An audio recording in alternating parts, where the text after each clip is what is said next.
بسم اللہ الرحمن الرحیم۔ السلام علیکم دوستو، اللہ تبارک و تعالیٰ قرآن پاک کی سورہ ال عمران میں ارشاد فرماتا ہے، اور بے شک اللہ تبارک و تعالیٰ کا پہلا گھر جو لوگوں کے لیے مقرر کیا گیا وہ مکہ میں ہے، جو ساری دنیا کے لیے برکت والا اور ہدایت والا ہے۔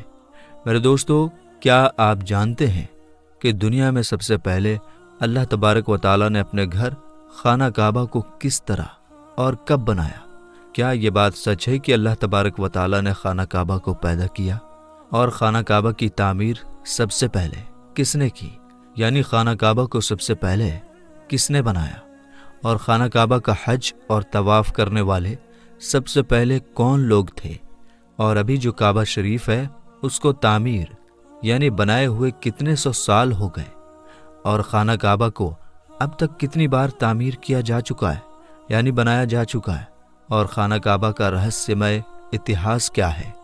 میرے دوستو، ان سارے سوالوں کے جواب ہم آپ کو قرآن و حدیث کی روشنی میں بتائیں گے، اس لیے آپ سے ریکویسٹ کرتے ہیں کہ ہماری اس ویڈیو کو پورا ضرور دیکھیے گا۔ دوستو، خانہ کعبہ ایک ایسی مقدس جگہ ہے جس کو دیکھنے کے لیے ہر مسلمان تڑپتا ہے، اور جس کا طواف کرنے کے لیے ہر مسلمان کا دل ترستا ہے۔ میرے دوستو، ابھی کا جو خانہ کعبہ ہے وہ 404 سال پرانا ہے۔ خانہ کعبہ کو اب تک 10 بار بنایا جا چکا ہے۔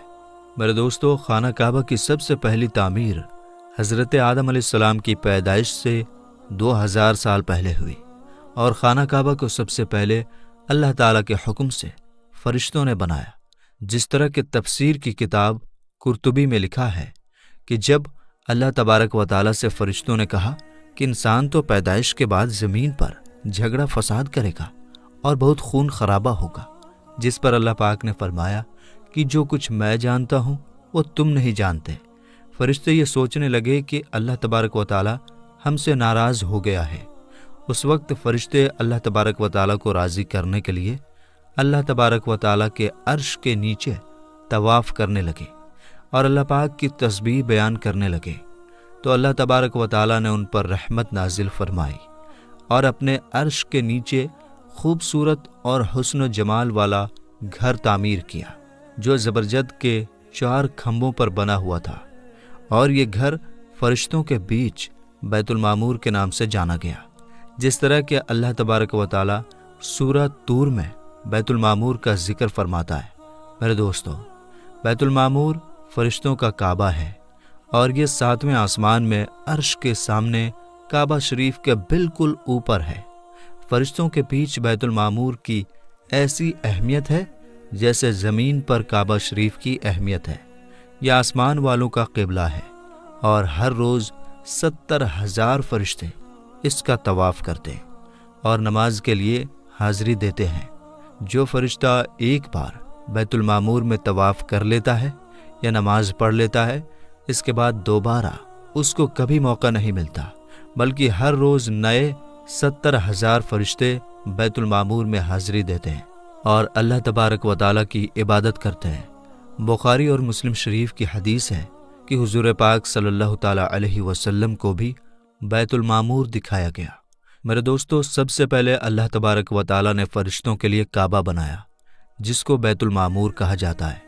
اس کے بعد اللہ تبارک و تعالیٰ نے فرشتوں کو حکم دیا کہ زمین پر بھی اس بیت المعمور کے جیسا میرا گھر بناؤ، تاکہ جس طرح فرشتے بیت المعمور کا طواف کرتے ہیں، اسی طرح زمین پر میرے بندے اس گھر کا طواف کریں اور میری عبادت کریں۔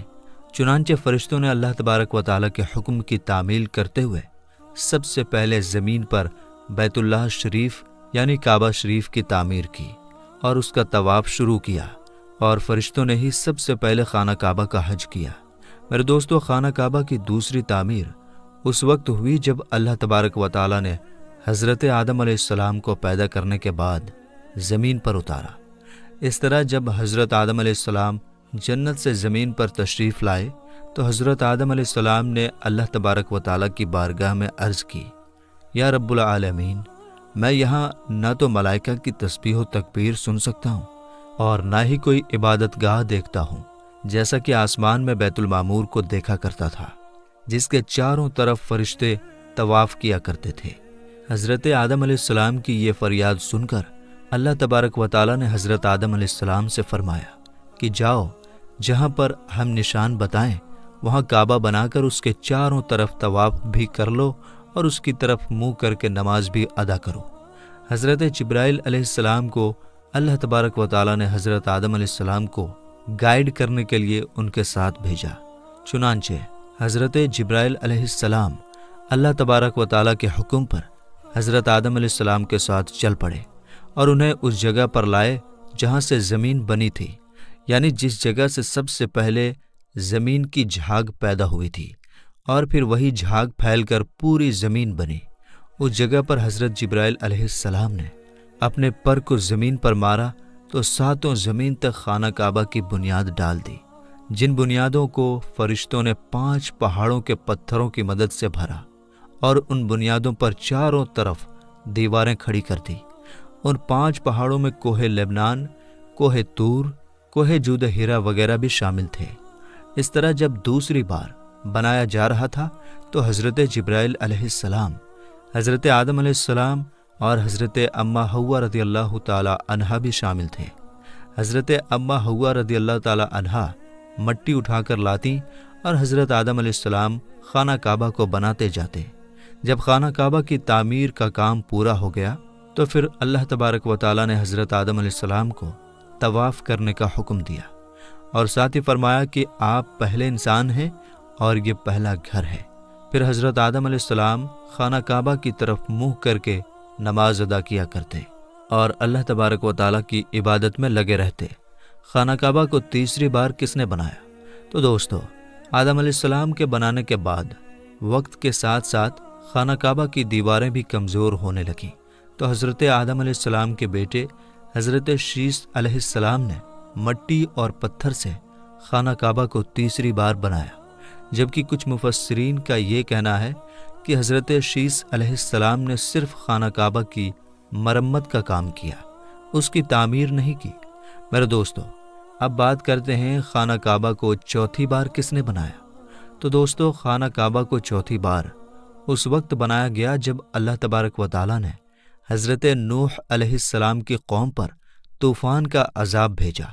طوفان نوح میں خانہ کعبہ کی عمارت غائب ہو گئی اور کچھ روایت کے مطابق خانہ کعبہ کی عمارت کو اٹھا لیا گیا اور یہ جگہ صرف ایک اونچے اور لال ٹیلے کی طرح رہ گئی تھی۔ اس طوفان کے بعد جب حضرت ابراہیم علیہ السلام اس دنیا میں تشریف لائے تو اللہ تبارک و تعالیٰ نے حضرت ابراہیم علیہ السلام کو خانہ کعبہ کو بنانے کا حکم دیا۔ حضرت ابراہیم علیہ السلام نے چوتھی بار خانہ کعبہ کو کس طرح بنایا، اس واقعے کے پیچھے کی کہانی کچھ اس طرح ہے کہ جب اللہ تبارک و تعالیٰ کے حکم کے مطابق حضرت ابراہیم علیہ السلام نے اپنی بیوی حضرت بی بی ہاجرہ رضی اللہ تعالی عنہا اور اپنے بیٹے حضرت اسماعیل علیہ السلام کو مکہ کی بنجر و ویران زمین اور پہاڑوں کے بیچ چھوڑ دیا، جہاں پر کوئی انسانی آبادی کا نام و نشان نہ تھا اور نہ ہی خانہ کعبہ کی عمارت تھی۔ خانہ کعبہ کی جگہ بس ایک لال رنگ کا ٹیلا تھا۔ اس وقت حضرت ابراہیم علیہ السلام نے اپنی بیوی اور بچوں کو چھوڑ کر اللہ تبارک و تعالیٰ کے حکم کے مطابق مکہ کی طرف پہلا سفر کیا۔ اس کے بعد جب دوسری بار حضرت ابراہیم علیہ السلام اپنے خاندان سے ملنے کے لیے فلسطین سے مکہ آئے تو تب حضرت اسماعیل علیہ السلام کی قربانی کا واقعہ پیش آیا، اور تیسری بار جب حضرت ابراہیم علیہ السلام مکہ میں تشریف لائے تو حضرت اسماعیل علیہ السلام کی شادی ہوئی، اور اس وقت حضرت ہاجرہ رضی اللہ تعالی عنہا کا انتقال ہو چکا تھا۔ چوتھی بار جب حضرت ابراہیم علیہ السلام مکہ میں تشریف لائے تو آپ کی ملاقات آپ کے بیٹے حضرت اسماعیل علیہ السلام سے نہ ہوئی۔ پھر پانچویں بار جب حضرت ابراہیم علیہ السلام مکہ میں تشریف لائے تو اس وقت اللہ تبارک و تعالیٰ نے حضرت ابراہیم علیہ السلام کو کعبہ شریف کو بنانے کا حکم دیا۔ حضرت ابراہیم علیہ السلام نے حضرت اسماعیل علیہ السلام سے فرمایا کہ میرے بیٹے، اللہ تبارک و تعالیٰ نے مجھے حکم دیا ہے کہ میں اس گھر کی تعمیر کروں، یعنی اس گھر کو بناؤں۔ تو حضرت اسماعیل علیہ السلام نے عرض کیا کہ ضرور کیجیے، میں خدمت کے لیے حاضر ہوں۔ چنانچہ ایک روایت کے مطابق خانہ کعبہ کی بنیادوں کا نشان حضرت جبرائیل علیہ السلام نے بتایا، اس پر حضرت ابراہیم علیہ السلام اور حضرت اسماعیل علیہ السلام نے بنانا شروع کیا۔ جب کھدائی شروع ہوئی تو پرانی بنیادیں دکھنے لگیں جن پر حضرت آدم علیہ السلام نے کعبہ شریف کو بنایا تھا۔ حضرت آدم علیہ السلام کی بنیادوں کے دکھ جانے کے بعد خانہ کعبہ کی تعمیر شروع ہوئی۔ حضرت ابراہیم علیہ السلام اپنے اس بڑھاپے میں ایک کاریگر اور حضرت اسماعیل علیہ السلام ایک مزدور کی حیثیت سے خانہ کعبہ کو بنانے لگے۔ کوہ لبنان، کوہ ہرا، کوہ ابو القیس، کوہ صفا اور کوہ مروہ، ان پانچوں پہاڑوں سے حضرت جبرائیل علیہ السلام پتھر اٹھا کر لاتے اور حضرت ابراہیم علیہ السلام کعبے میں لگاتے۔ پھر حضرت جبرائیل علیہ السلام کی نشاندہی سے جبل ابی قبیس کے کنویں سے 2 پتھر ملے۔ حضرت ابراہیم علیہ السلام ان پتھروں کو اٹھا کر لائے۔ ان میں سے ایک پتھر حجر اسود تھا اور دوسرا پتھر مقام ابراہیم کے نام سے مشہور ہوا۔ میرے دوستو، مقام ابراہیم وہ مشہور پتھر ہے جس پر کھڑے ہو کر حضرت ابراہیم علیہ السلام نے کعبہ کی دیواریں بنائی۔ جیسے جیسے خانہ کعبہ کی دیواریں اونچی ہوتی جاتی، ویسے ویسے وہ پتھر بھی ہوا میں اونچا ہوتا جاتا۔ میرے دوستو، نبی کریم صلی اللہ تعالیٰ علیہ وسلم نے ارشاد فرمایا کہ حجر اسود جب جنت سے اتارا گیا تو دودھ سے بھی زیادہ سفید تھا، پھر انسانوں کے گناہ نے اسے کالا کر دیا۔ ایک اور روایت کے مطابق نبی کریم صلی اللہ تعالیٰ علیہ وسلم نے ارشاد فرمایا، حجر اسود اور مقام ابراہیم جنت کے پتھروں میں سے 2 پتھر ہیں۔ اللہ تبارک و تعالیٰ نے ان کے نور کی روشنی کو بجھا دیا۔ اگر اللہ تبارک و تعالیٰ ان کے نور کی روشنی کو نہ بجھاتا تو یہ پورب سے پشچم تک سب کو روشن کر دیتے۔ خانہ کعبہ کو 5ویں بار قوم عمالقہ اور 6ٹھی بار قبیلہ جرہم نے بنایا۔ قبیلہ جرہم میں سے جس شخص نے یہ کام کیا اس کا نام حرش بن مداد اصغر تھا۔ خانہ کعبہ کو 7ویں بار بنانے والے نبی کریم حضرت محمد مصطفیٰ صلی اللہ تعالیٰ علیہ وسلم کے پاک خاندان میں سے ایک بزرگ ہیں جن کا نام حضرت قصہ بن کلاف تھا۔ انہوں نے خانہ کعبہ کو نئے سرے سے بنانا شروع کیا اور ایک بے مثال پختہ عمارت بنوائی۔ دوستو، خانہ کعبہ کو 8ویں بار بنانے کی ضرورت اس وقت پڑی جب قبیلہ قریش کی سرداری کے زمانے میں ایک زبردست سیلاب آیا جس سے خانہ کعبہ کی دیواریں بہت کمزور ہو گئیں۔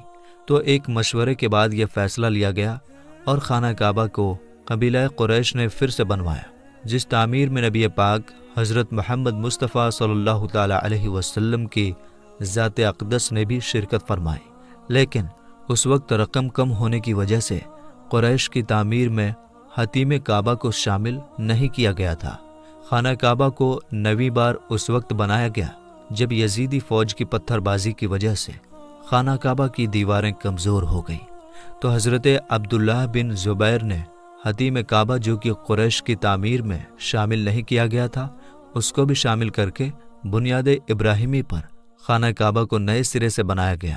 خانہ کعبہ کی 10ویں تعمیر عبد الملک بن مروان کے نائب حجاج بن یوسف جو کہ ایک ظالم حکمران تھا، اس نے 74 ہجری میں پھر سے خانہ کعبہ کو قریش والی تعمیر کے مطابق بنوایا۔